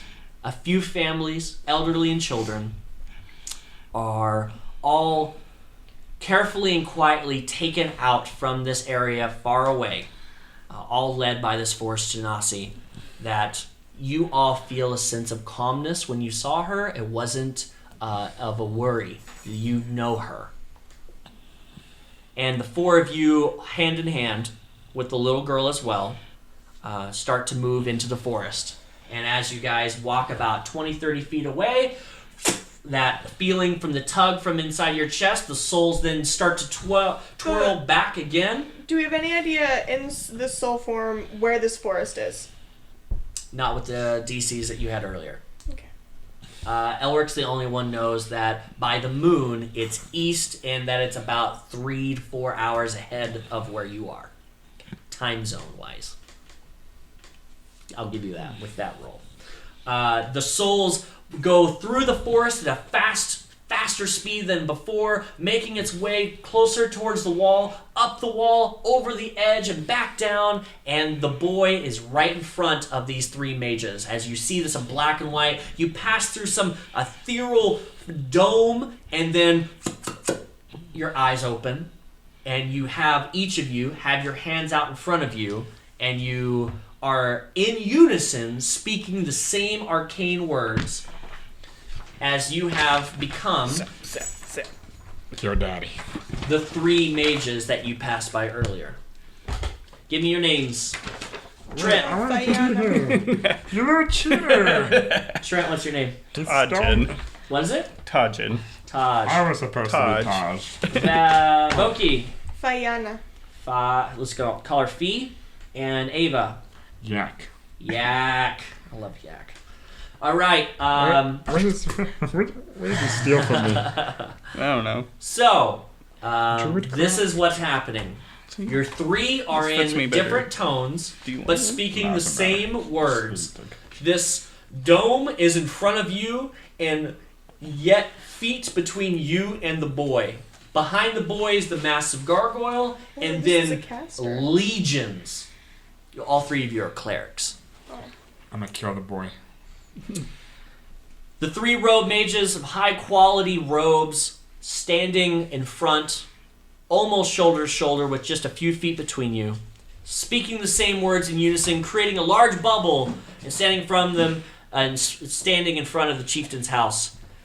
This is when your eyes open with the arms out in front of you, concentrating on keeping the bubble up. The cultists begin smacking the dome with their swords, and is causing this spark, but it does not come through. All three of you will need to give me a concentration check. Different cultists start casting fireballs and lightning spells, and it's boom, boom, boom, boom, boom, boom, boom, boom, boom, boom, boom, making these weird sound effects, but causing it to not drop. Concentration is just Con. It's con save. 7. Okay. 4. Okay. What's yours? 4.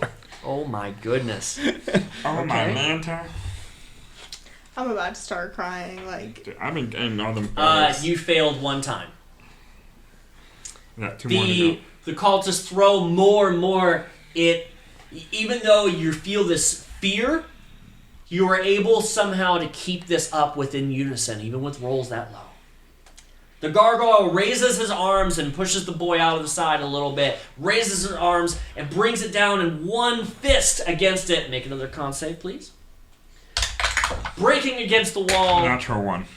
that one didn't roll in my thing. I'm going to re-roll it. Is that okay? Sure. I mean, it was worse the second time, so that's fine. Can't be worse than a 5. natural 1. 11. Fail number 2. Yes. He brings it down, and you all start to feel your power waver with that hit. And the gargoyle looks at all three of you, raises his hands up again, and smacks down. Give me another. Different dice. Different dice. All right. That one's a little better. Nice. 20. Nice. 11. Good No, job. that's not 11. That's a 9. What's I don't yours? know how to add. 17. 17. That's a save. He brings down the second, thinking he would get the same effect, but bringing it down, his hands actually shoot off back behind him and makes him go back a couple feet as you were able to push him back. The boy walks up, smiling. The boy walks up to the wall and speaks out, "This wall won't last forever. We will break in, and the three of you will die. Just let it be. It's inevitable. Just drop the shield, and I might let you live. But more importantly, if you embrace me, you will live forever." Am I allowed to say better to die a hero than to live long enough to see yourself become the villain? No, you can't say that. But Get out of this house. this is the moment that you three can talk back to the boy. And But I can't say that. We're going to do it in order of... I don't want Elrick, you're up first. Anything your character would like to say back to the boy? The three of you are shoulder to shoulder.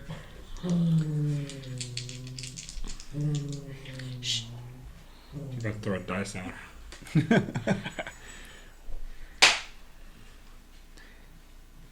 No. So you keep that stone stern... cold that- face. Yeah, absolutely. That stone look in your face, and you keep saying those words this entire time. You're completely in unison. Ava, anything you'd like to say to the boy? So I'm just gonna look at these two and say, "Forgive me," and then just run and embrace them. Interesting.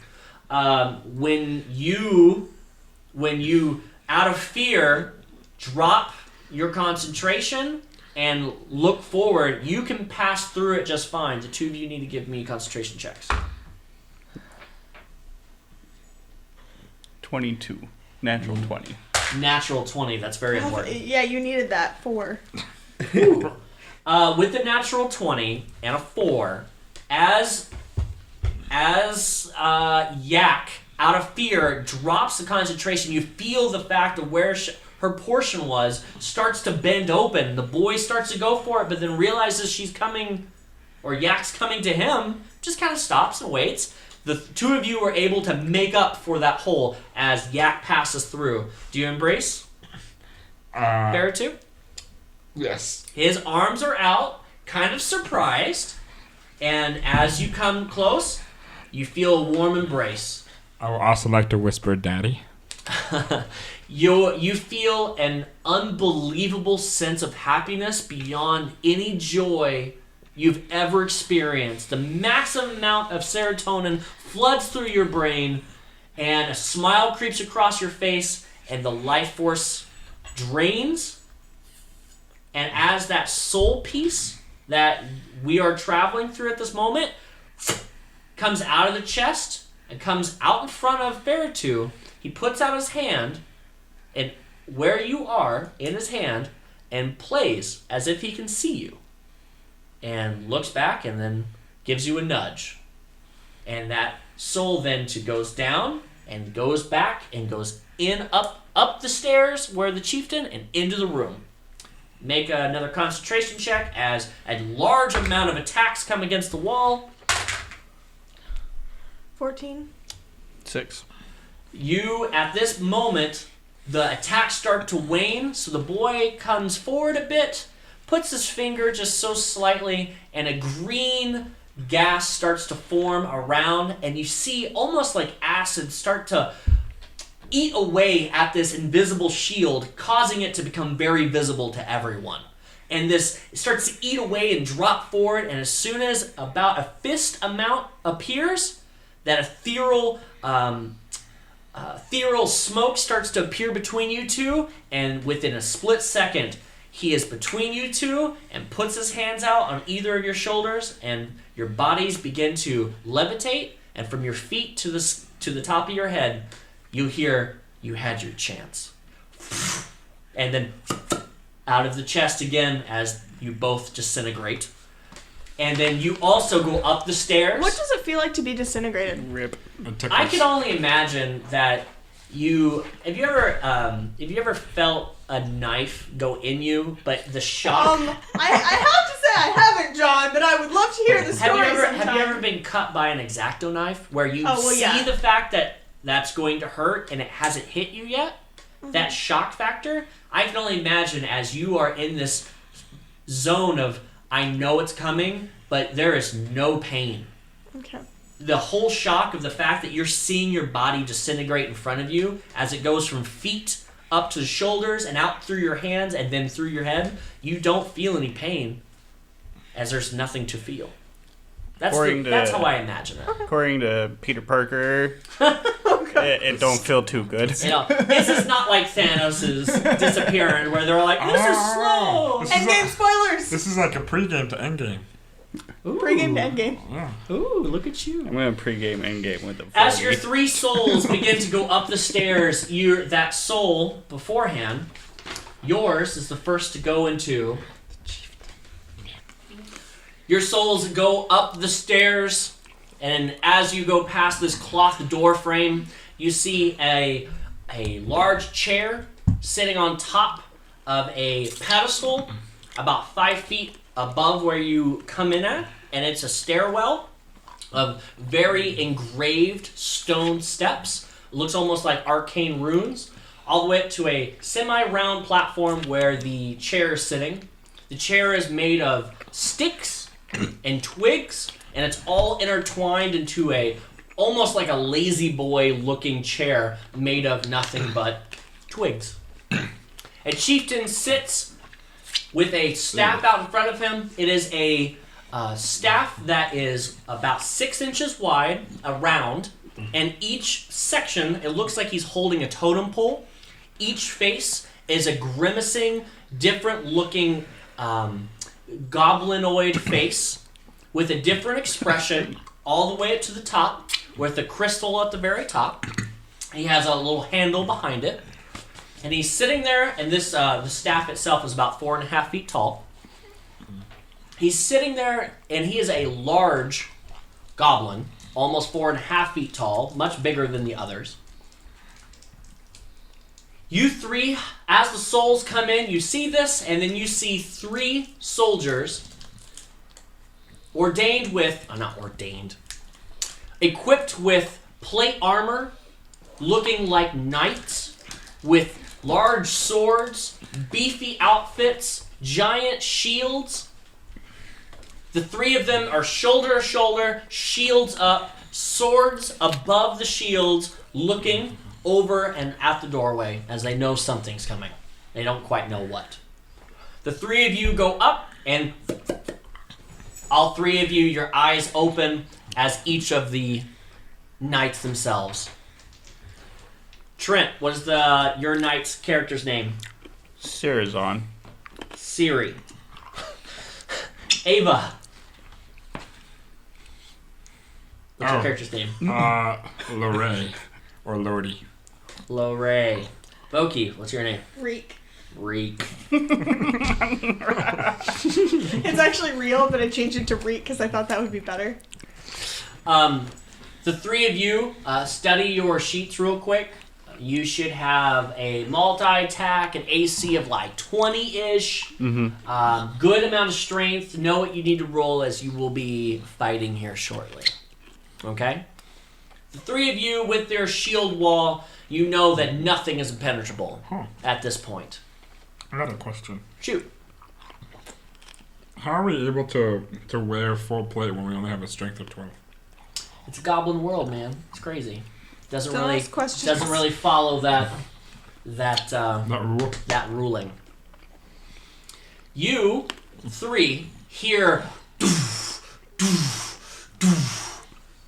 and a boy's voice ring out. Go in and clean them up, please. I don't have time for this.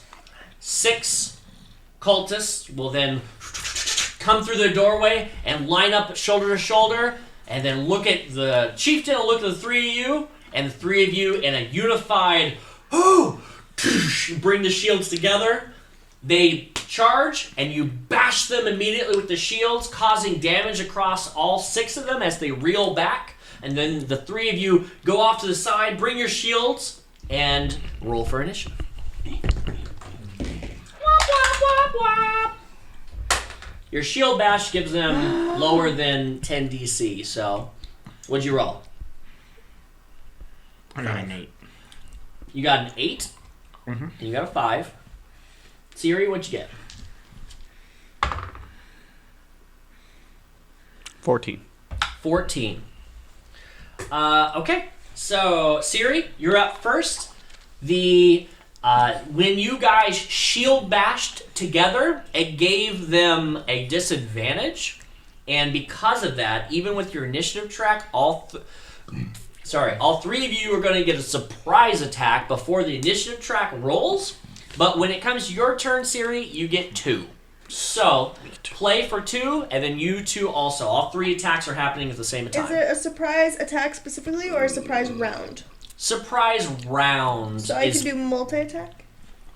Would you not be able to otherwise? I mean, if you say I just get 1 attack, then You I get would one just attack. Get 1 attack. Yeah, So one. no multi-attack. Correct. It would just be it's a freebie. That's fine. I was just clarifying. Yep.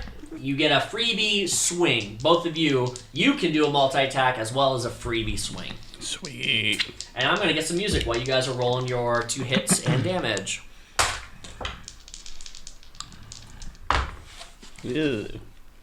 Ugh. Give me a second here to.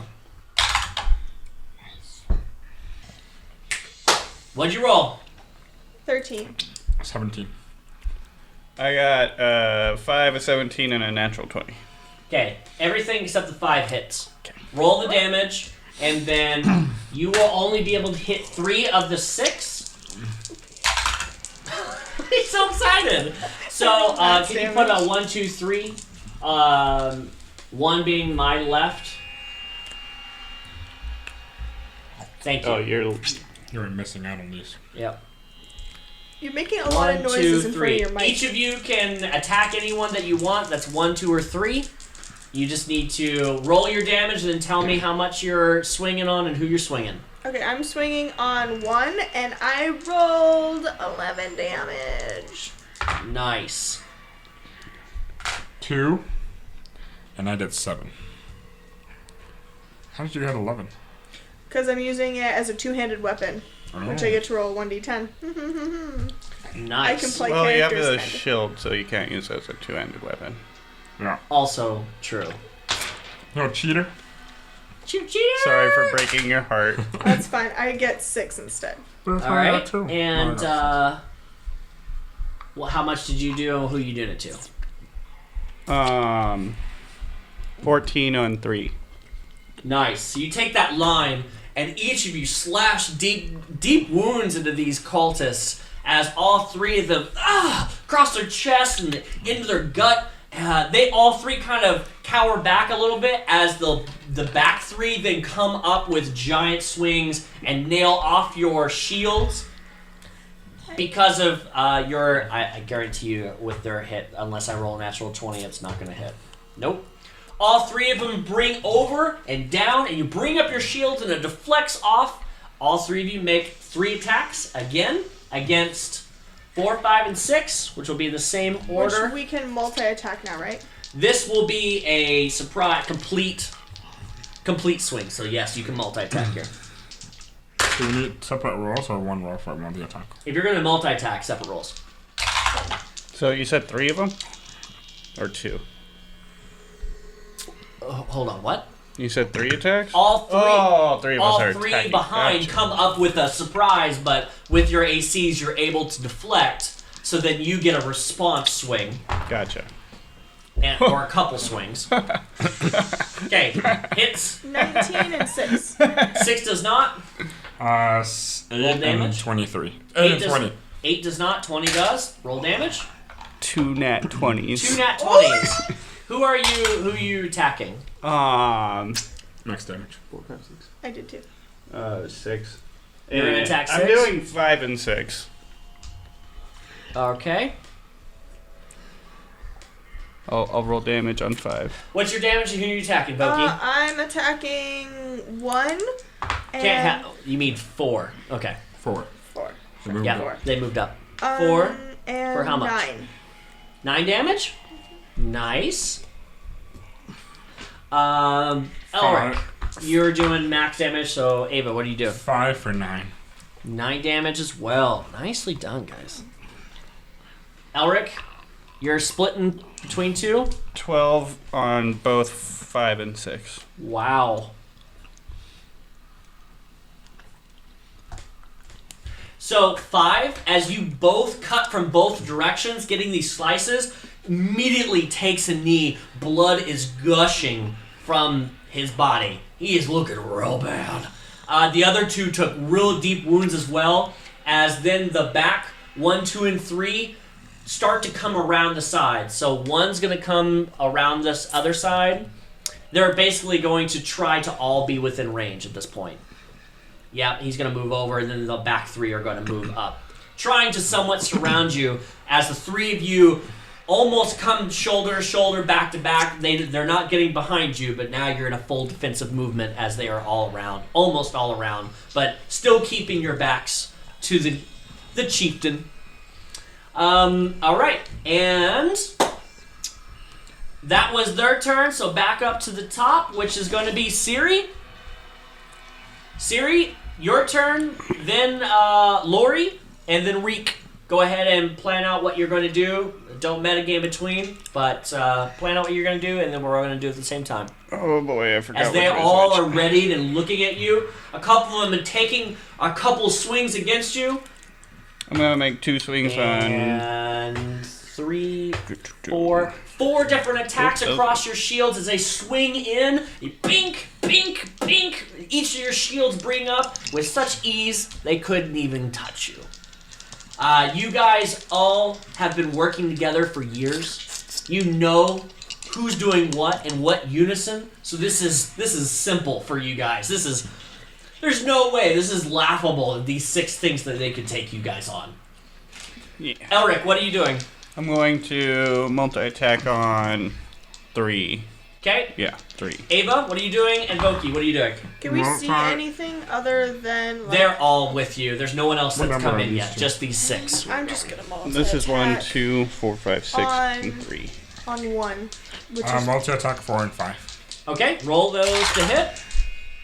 Ooh, natural 20 on 1. Ooh, Nice. natural 20. Wow, weighted. No, I'm just kidding. All right, natural 20 to And hit, right? Yeah, natural Yeah. 20 to hit and a 7. Okay, 7 does not. Natural 20 obviously And a does. 1. And a 1? Mm-hmm. Wow. Yeah, the 1 does not. So roll the damage on your natural 20s. And what about you? Natural 20 and an 8. Gee, did 3 natural 20s the same? You guys really are embodying these knights as they're like, All right, roll those damages, and then the 8 does not hit. Okay, I figured. It I got probably 12. wouldn't. On who? On 5. 5? Oh, whoever has... Nah, 4. On 4. I haven't hit 4. Okay. On 1. 4, you hit in such a way that you actually lop off 4's arm, his left arm completely. He was left-handed, disarming him, taking his other hand around, and will stumble back a bit, and will begin to bleed out. He's got one turn before he's dead. 8 yours. on 1. 8 on 1. Nice. Still looking pretty healthy. Okay. Good to know. 8 on 3. 8 on 3. 3, you slash straight across his belly and immediately disembowel, and he just goes face first trying to keep it in, and he just blood comes out of his mouth. He is down. 3 is out. And that was both your attacks, or just that was the 1, right? And your natural 20? That was my 8 damage. Against 3. Sorry, you attacked 3. No, I attacked 3. 1. She attacked 1. That's right. Okay. I'm good. I'm with you now. So the last 4 are going to try to take attacks spread across you, but since you have the same AC, I'm just going to roll. I did get 1 natural 20. Okay, so whoever's on my right. Who's this on the far right? The blue? That's me. That's you? That's okay. me. He is going to hit you for 13 damage. The only way they can hit you is basically rolling a nat 20. So, the other 3 bring down their swords, trying to slash through, but again, you bring that formation, pull up the shields, ching, ching, ching. Nothing else got through except for that one stab that got poor Siri. Okay, back to you guys. Siri, you're up first. Then Lori, then Reek. I insult his mom and goblin. Nice. And then I'll He doesn't understand you, but... Which one did it? Just... The one that hit you? Yeah. 6. 6. I'm going to multi-attack 6 in. Okay. 2 18s. Yeah, they both hit. Roll that damage. Let's see if you kill him. Yeah, that's good. Shwink, shwink, shwink, shwink. You go low, catch him in the leg, then you come back across the chest. 11. 11. You chunk a piece of his leg, he goes down to one hand, you bring the sword down on his shoulder, he's still alive, but barely. I'm going to multi-attack 4 and 5 and 6. Okay. Go ahead and roll that damage. A 15 and a 13. They both hit. Okay. What's the damage on that? 6 on to both. 5. 6 to both? Yeah, 6 to both. Okay, you bring the sword up and you bring the shield over and just give a stab. One guy down. Look at him. Stab. He's already down. They both just fall over. And then you bring the shield together. You bring the sword out front. Beat on it. Boom, boom, boom. You 3 of you come back together. Shield to shield. I'm gonna multi-attack 1. Okay, there's only 2 left. 1 and 2. Yeah. Multi-attack 1? Yeah. So that is a 11 and a 10. Yeah. The first strike takes him almost to his knee. The second strike, you dive deep into his shoulder. That was to hit. Yeah, sorry. I thought, my bad. You're okay. 11 and 10. The 11 hits, the 10 does not. Okay. So then, 9 damage. 9 damage. To 1. That's still enough. By 1 point. So you bring the sword down right until his clavicle, and it goes about 3 to 4 inches deep into his body, bringing the V out, and the shoulder kind of goes limp, and he just kind of, and you bring it out, and you kick him a bit, body falls back. He's dead. 2 is looking bad as he takes a couple steps back and starts to run. Whoever's in range of 2, go ahead and give those opportunity attacks. And as he's starting to run, you do hear... So as he's running through the door frame, the gargoyle will begin to... he's bigger than the door frame and will bust through. What'd you roll? Natural 1. Okay, so you miss. That's not good, Wade. And what did you roll? Did nobody else roll? Is that the only person that has roll on that? Okay.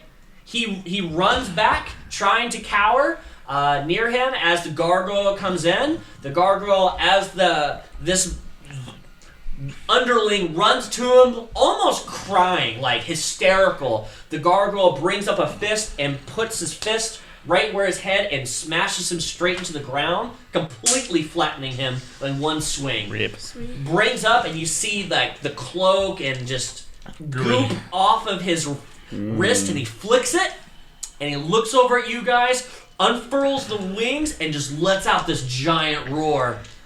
All 3 of you will be able to get the first attack. If you try to go towards him, what do you want to do?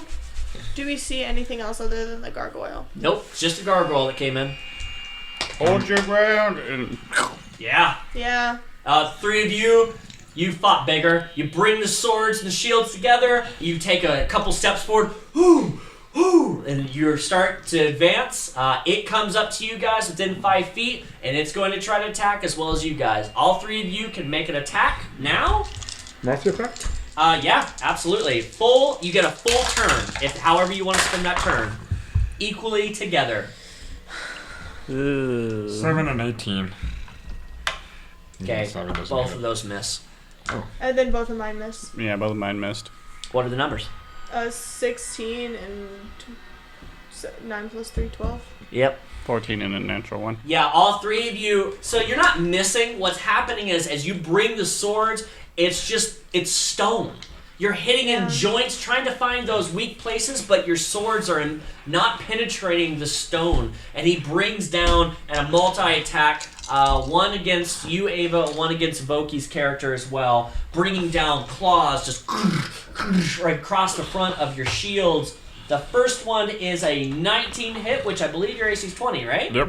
It brings across the shield. The second one also misses. You bring up the other shield just in unison as he brings down those claws. You bring up and deflect it and push back together. Again, doing the shield bash. Loses his placement. You guys get to jab in for a free 1 attack. Oh, 1 He's attack. got lowered AC as he is not frightened, but he's unwavered. That might hit. 16? Nope. 18. Nope. 18 does.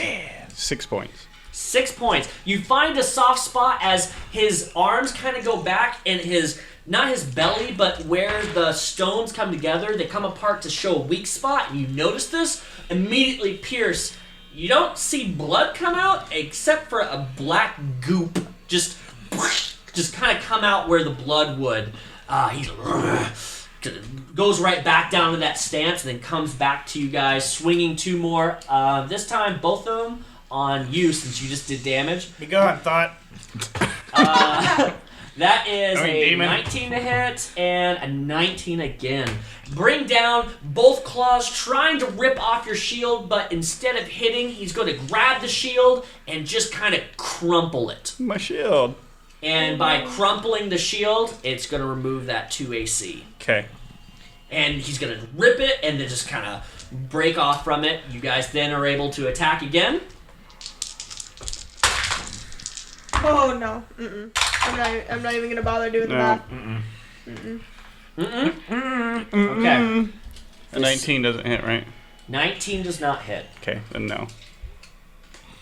He comes back with another 2, now going after Voquis with a natural 1. Holy moly, completely missing. Fist going into the ground. Out of anger, he's going to swipe, a large swipe, and only hitting your character, Ava, as you have the shield. Again, bringing the shield and planting yourself with such force that you know how strong he is, right? The fact that he brings back and it bounces off the shield. You guys are ballers among this little gargoyle. We're like the baller goblins. Yep. You guys get another attack. I want to make it clear that natural 20. I Nice. gripped my sword with both hands Okay. and didn't hit. Okay. 18. 18 does not hit. 12 damage. 12 damage. Nice. Okay, let me pull up his sheet here because I actually have his. Can you throw this on top of my backpack? Thanks. Okay. The two of you still trying to find that soft spot. You're able to find a nice soft spot again. Right under the teeth. Right under the teat. Yeah. And you get again. You pull out the sword, and he lets out this kind of gurgle, but the black kind of just nasty ichor comes out of his under teat. Just want to say under teat. So then he's going to again swipe twice, but this time one to you, Elrick, and one to you, Voquis, with a 19. A 19 on you, Elrick, that should hit, yeah? And a 7 to hit on you. Bringing your claw down, you bring up the shield again, but for you it does hit, and it is going to 8 damage slashing as the claws break across your chest. Okay. That was round 4. Okay. Ooh, I don't like this. So, That's where the kid comes in and says, bye. He pulls a Thanos on us. you get, as you've gotten a couple hits on him, you now get another chance to attack. Multi-attacks, go! Nope, 2 3s. Okay, 22? 22 hits. Get on the bad girls now. 5. 5 Yeah, damage, that's- nice. 5 damage is 5 damage, guys. Where are you cheating dice? I'm cheating this. I didn't hit. You didn't hit either? Okay. Both of you miss, but then you're able to jab right underneath the, because In you're not between that his tall. toes. Okay, you're able to stab down in between his toes, splitting the toes even more a little bit, and little black goes. A little bit of ichor comes out, and Disgusting. he kind of just lets out this. Ah! Just, Why would you do that? Why? Who does this? Voquis, bitches! And No cursing. and as he kind of reels back a little bit, he lets out this incredible roar. I need you all to make wisdom saves. Oh no. I'm super Oh, wise. poor goblins with their Okay, wisdom. here comes the natural 20. Here it comes. 15. Okay? 18. Saves, fail. 13. When I I say fail. 15, I mean 29. I rolled a With- 53. With the fail, what it is, it's basically like the dragon. It's the Afraid. imposing effect. Both of you are fearful, but even that you've I'm the only one that saved? you're the only one that I know, saved. So that you can, so you have a choice. You have a chance to either one, put your shield up Okay. for whatever may come next, or you can try to shake your two friends. Shake us. I'm gonna try and shake him. Okay? I need my comrades to be about. Make a check on each of them at advantage, Excuse me. and I'll this start will with be just a flat DC. No Okay. modifiers. Natural 20. Nice. Ava, your Afraid. character is not afraid anymore. You feel the shoulder. And 13. 13. Can I pull my shield up? You can put your shield up. Put my shield Unfortunately for you, you are not able, as it took too long to get to you, you are afraid. You keep the shield up, but you're basically going to try to run. Anymore, though. He doesn't have a shield anymore. Oh, well, I mean, it is there. It's just tiny. can do It's this. crumpled. It's not giving any. So like him and I are both. Yeah, both of you two are together as he's let out this incredible roar. You're afraid. Both of you are ready to rock and roll. The boy begins to walk in behind. Should've got so loud.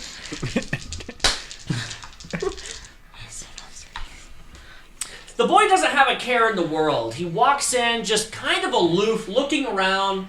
He walks over to a tapestry, takes his fingers along the tassels, just kind of, This is nice. Looking over, he looks over at the guards, you three. Now that one is coward and two of you look beaten a bit as you've been through some fighting, blood covered, and the golem gargoyle standing extremely imposing, just looking down, breathing heavy. Doesn't really use breath, but it's breathing heavy. Just making the noises. The chief stands up finally and says, "What do you want?" The boy, He just wants a hug. "Where are my manners? I'm Ferritu, high demon of the abyss, blah, blah, blah, blah, blah." And he's walking around, just not really making eye contact. "I'm here to either bring you to my master's maw or just simply kill you. The choice is really up to you." And he starts to just kind of run his hand against the wall. Just, "Really? It is. It's just up to you, Chief." Not making eye contact. The chief bellows back, "Who sent you?" The boy, finally turning around, "My master, of course. Deborad, the demon lord of de-individualization. Have you not heard of him? Oh, by the end of today you will. I've come to replenish his ranks with willing souls and bring light to the world of chaos. Your world. Your meaningless world. I am just his right-hand man, just his hand of justice, his direct link with the Lord. Just embrace me, Chief, and you will not know pain or fear, but all of their deaths," pointing back out the door, "all of their deaths are on you, as you could be with them if you would just embrace me. You will become one with Deborad and all of his people. Man, we will win. There's no fighting this." He hops up on a crate over in the corner, like a child does, fidgeting and kicking back and forth with his feet. The chief says, with a solemn tone, "I see. Your god is from the abyss, isn't he? Asking for souls. How pathetic. Begone, you mindless demon." The boy, kicking his feet back and forth without a pure care, "Chief, I really, honestly don't have time for this. I have a boat to catch, and I want to get back to Arglanos. And your pathetic village was the last on my list. So, I will ask you again. Will you embrace me or not, old man?" The chief, standing a bit closer, straightening his back, bringing the staff in nice and close to him. "We goblins are a proud race. We will not kneel or embrace your false god." Well, they are in this. With our AC of 20. Shh. The boy, "So be it." The boy snaps his fingers and the gargoyle begins to attack you three guards again. Back and forth, blow after blow, shields up, and it seems to be somewhat equal. The boy... Go I ahead. would like to cast Sunburst. Do you have that? No. Okay. I wrote it in pencil. Okay. The boy begins to walk out as he knows the gargoyle will take care of this. You begin to fight the gargoyle with every last breath. The tide starts to turn. The gargoyle, with your friend now feared, your ranks are not as plenished as it was. Attack after attack, crumpling the other shield, lowering each of your ACs, ripping and clawing and biting. Elrick's character begins to falter down to a death's door. The chieftain brings up his staff, and right as the boy gets to this broken door frame where the gargoyle just came through and destroyed the whole front entrance, the chieftain brings the staff down, and a swirl of energy begins to emanate all around and center all the way atop of this small crystal that's on the very, very tip. All of the power becomes one. The chieftain brings that out and forward in front of him in a thrust, and from the very pinpoint begins to shoot a black, almost not ichor, but ethereal force directly at the gargoyle, splitting its left arm and severing it completely from the body. The gargoyle, completely surprised, reels back as the three of you now have a chance and begin to stab and actually start breaking through. I think it's probably me, isn't it? Somebody. It's probably me. How dare you? The boy, feeling this energy blast out that he is not aware of, whips around with almost, what was that look in his face as the three of you, again, bolstered, put your shields against each other. Even with you at death's door, you're still a part of the team. Not rip yet. The staff, almost 4 feet tall, looks more like a totem pole than a staff, but at the very tip, there's a tiny shard of obsidian. Fear comes over the boy's face as he realizes what he's seeing, as when he used that blast, this fake crystal exploded. The chieftain's power concentrates the ethereal all around again the staff with the second, but this time only looking at the boy. And before the boy can react, and almost too late, casting shield, the chieftain points and throws what looks like a spear of the energy this time, not a ethereal smoke. This is a direct spear blasting through the shield and striking the boy. Immediately as this energy strikes the boy, the shield breaks and shatters. A ghost-like version, duplicate of the boy, begins to immediately come apart from the boy, so it's a copy, and it begins screaming in that hellish voice that was happening before. And it's saying something as it is clawing back towards the boy, as it's being ripped apart. And the boy, immediately, the eyes grow brighter and more red. The horns grow even longer into a larger curl. The flame, instead of 2 flame fireballs, become 1. And it becomes a blue flame. And with this suction-like feeling, the air in the room gets pulled out. You feel nothing in your breath. As that body, the ghost-like figure that was pulled from the boy, goes right back into Ferritu. And Ferritu begins to scream. His jaw becomes to unhinge, and this loud bellowing energy begins to envelop right where his tongue is. And it grows and grows and grows as he screams louder and louder. The chieftain begins to charge another spell, and this one becomes bigger and bigger as well on top of the staff, and throws a ball about the size of a softball of pure dark energy straight from the shard crystal, piercing right at the boy.